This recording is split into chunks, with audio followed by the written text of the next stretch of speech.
Alright, so since we can't actually do a live stream, I'm welcoming you to my video sessions.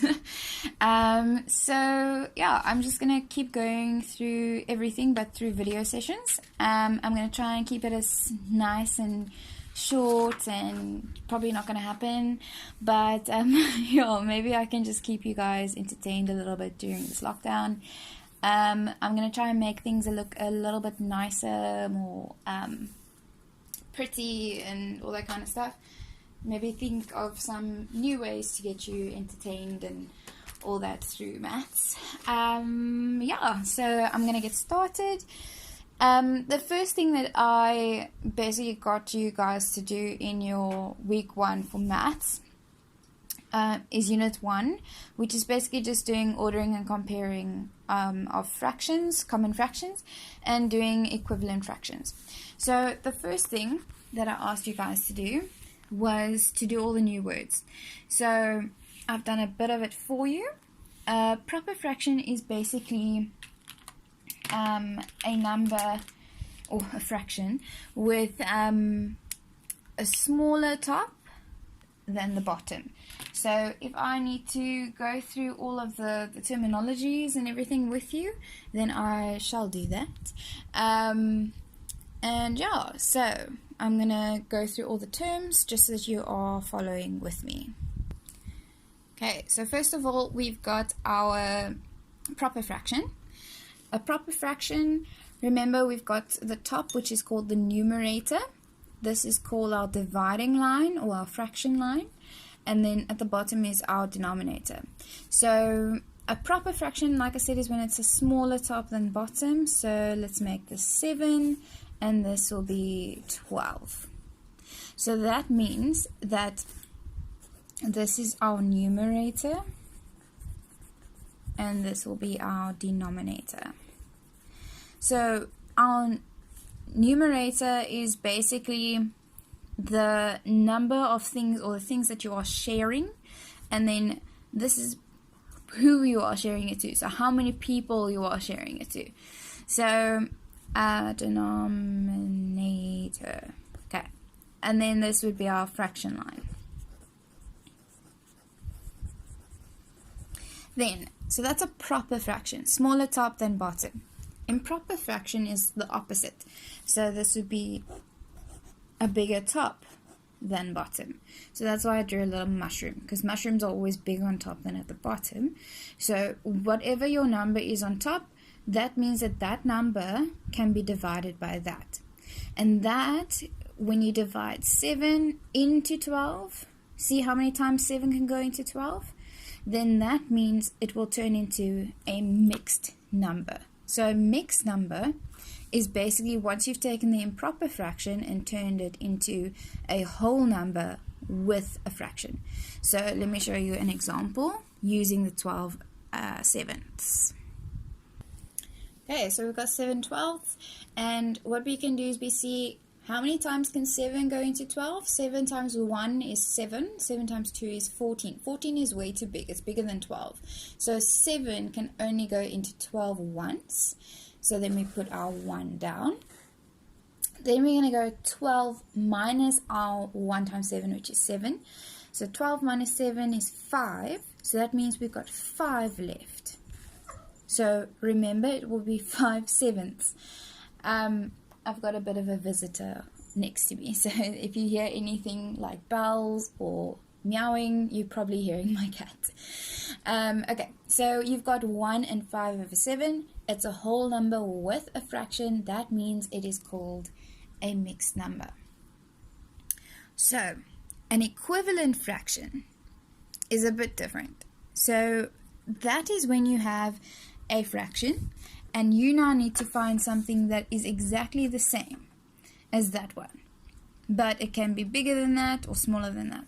So let's see what can go into 5 and 10. We can take 5, because 5 can go into 5 and 5 can go into 10.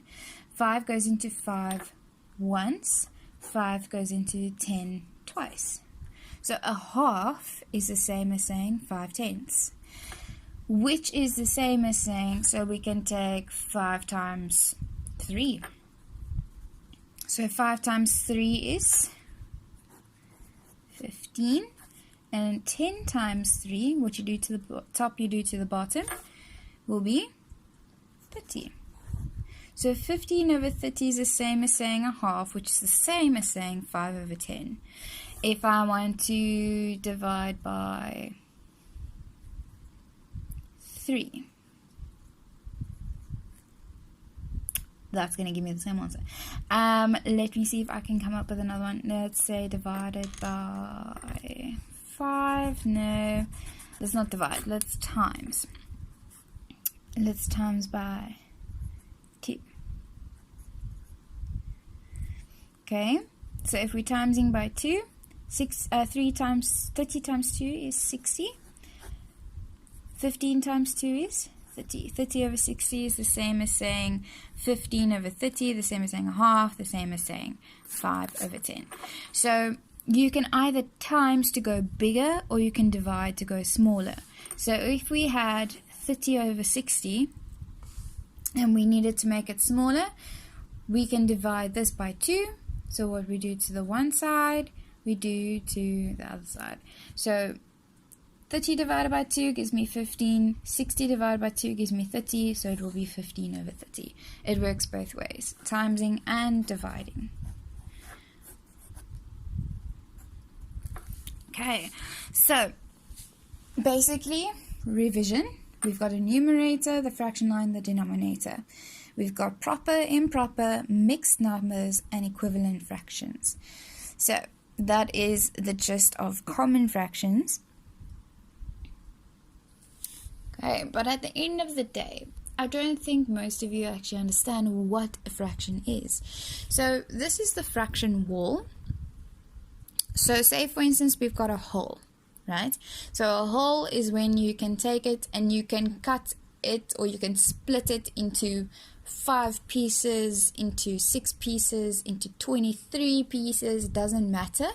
That's why it's better if you do it like this. Most people in block forms, most people like to do it in a pie chart or in a circle format, but that's not always the best way because you can't always split a circle in odd numbers that well.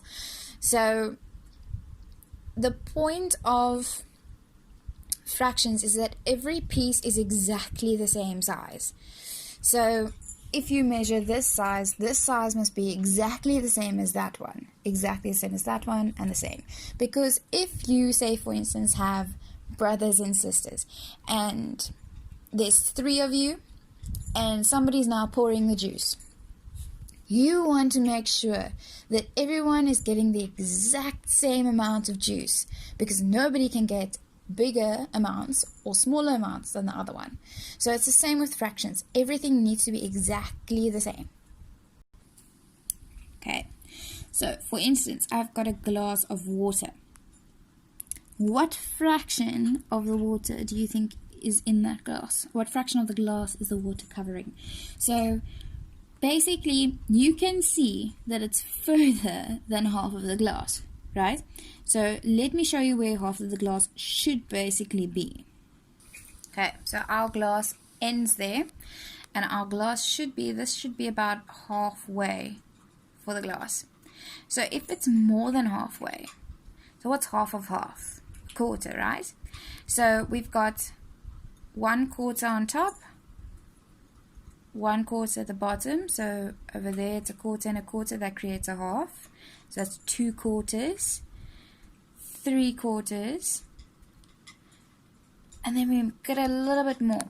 So I would think it's a bit more than a quarter. So if we split it up into, let's say, 1/4 divided by 2 gives me 1/8. So we're going to split it into 8ths. And I think it actually can be 1/8. So if we, let me actually just take a marker quickly. Right, so as you can see, I've taken our glass and we've split it into half, so that's our half. Okay, so we've got 1/4, 2/4, 3/4, and 4/4. So that's our whole. But now we wanted to split it into 8ths. So that means half of the quarter. So 1/8, 2/8. So 2/8 is equivalent to 1/4. 3/8, 4/8. 4/8 is the same as or equivalent to a half or 2/4. And the same as 5, 6, and you see it's about 7. So it's about 7/8. So that means it's almost at the bottom. So this is 7/8 that is empty. So that means we've got 1/8 inside the glass. So we've actually got our fraction as 1/8, which is written as one portion of the glass has been split into 8 pieces. So we've got our full glass and we've just got one part that is shaded. So I will show you a written example of what it looks like. Right, so we have our whole glass, and what we did was we split it into 8. So 1, 2, 3, 4, 5, 6, 7, 8. So into 8 pieces. And what was only covered in? One part of the 8 was covered in. So the rest was actually empty. And as you can see, if I have to ask you, what is the equivalent form? So a quarter is the same as saying 2/8. And 1, 2, 3, 4/8 is the same as saying 2/4, which is the same as saying a half. And if you go down right to the bottom, 1, 2, 3, 4, 5/10 is the same as saying 4/8, or the same as saying 6/12. And if I have to ask you for the equivalent form of 1, 2, 3, 4, 5, 6/8, you can quickly look and see, okay, well, that's 6, 7, 8, 9, so it'll be 9/12 is the same as saying 6/8. So 1/8 was covered in. If I ask you for the equivalent form, like I said to you earlier, of 6/8, that is the same as saying 6, 7, 8, 9, 12.